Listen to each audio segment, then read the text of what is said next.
Hi friends, today we are going to start with use of inverse of a matrix to solve simultaneous equation. We have studied Cramer's rule for simultaneous equation. Now this is another method to solve simultaneous equation.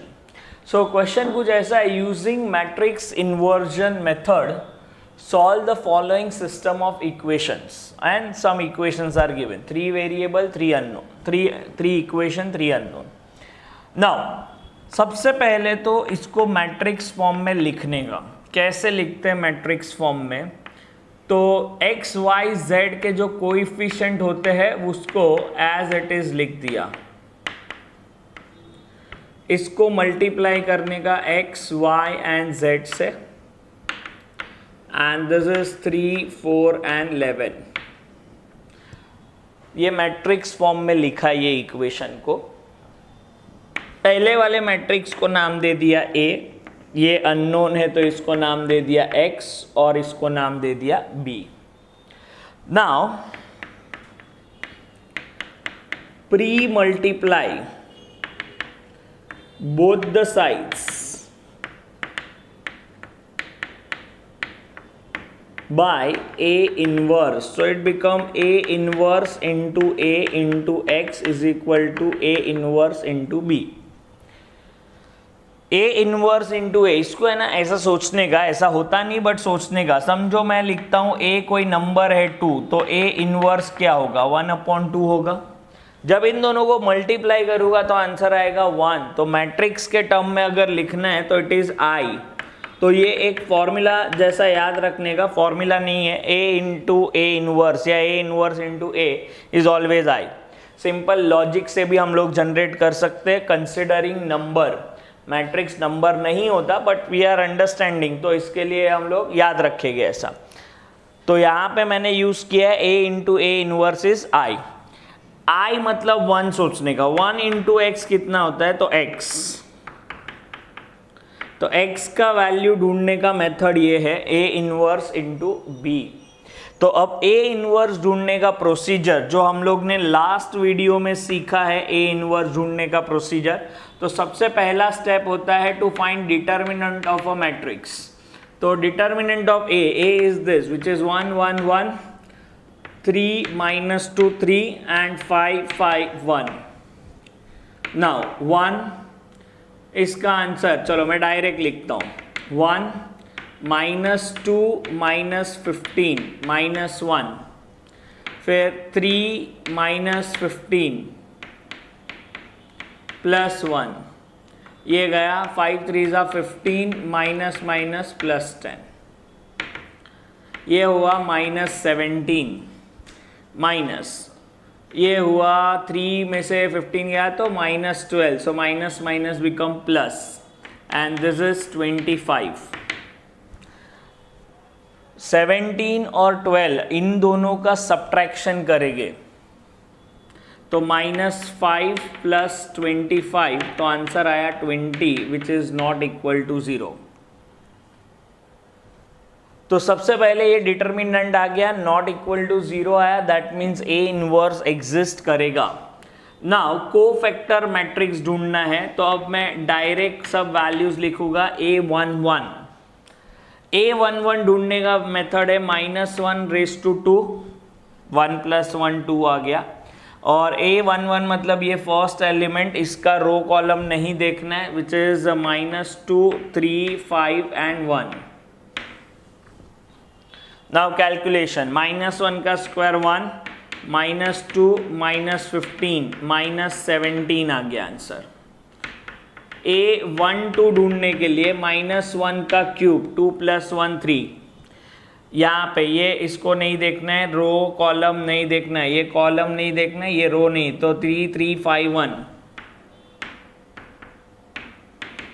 -1 का cube is -1. 3 1 3 -15, that is -12, minus become +12. A13⁴, इसका row column नहीं देखना है तो 3 -2 and 5 5 -1/4 मतलब वो देगा 1. 15 minus minus plus 10 that is 25. A21 तो 2 1 के लिए ये एलिमेंट है, इसका रो इसका कॉलम नहीं देखना है. 1 1 5 1 दैट इज -1 1 -5 4 तो आंसर आएगा +4.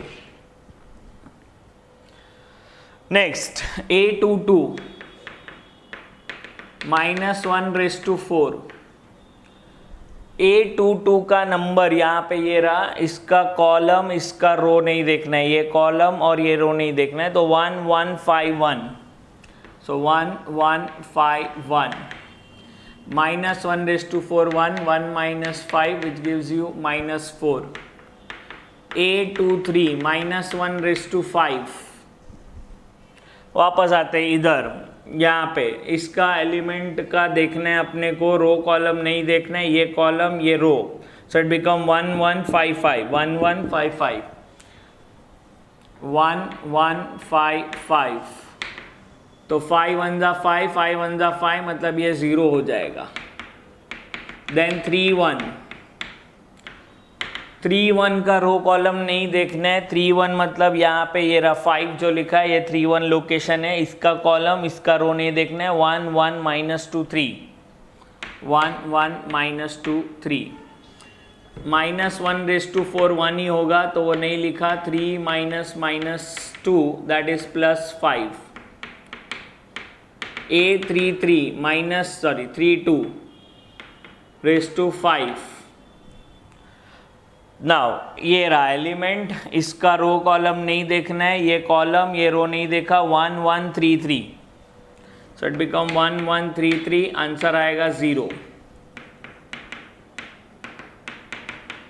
एंड लास्ट 3 3 3 3 ये है एलिमेंट, इसका रो कॉलम नहीं देखना है. 1 1 3 -2 -1/6 1 ये होता है -2 -3 -5. तो एक कोफैक्टर मैट्रिक्स मिल जाएगा मुझे. कोफैक्टर मैट्रिक्स का वैल्यू -17 12 25 फिर 4 -4 0 5 0 -5. इससे मुझे एडजॉइंट ऑफ A मिलेगा which is P transpose. P transpose will be, row को कॉलम में लिख देंगे, ये रो कॉलम लिख दिया. And then will find A inverse which is 1 determinant of A into adjoint of A. Determinant 20 आया है तो 1/20 इंटू एडजॉइंट ऑफ A -17 4 5 12 -4 0 25 0 -5. ये A इनवर्स मिला. एक बार A इनवर्स मिल गया उसके बाद X is A inverse into B. X का वैल्यू है X Y Z. A inverse मिला है 1/20 -17 4 5 12 -4 0 25 0 -5 इंटू B. तो B कहाँ पे होता है, तो यहाँ पे आ जाओ वापस से.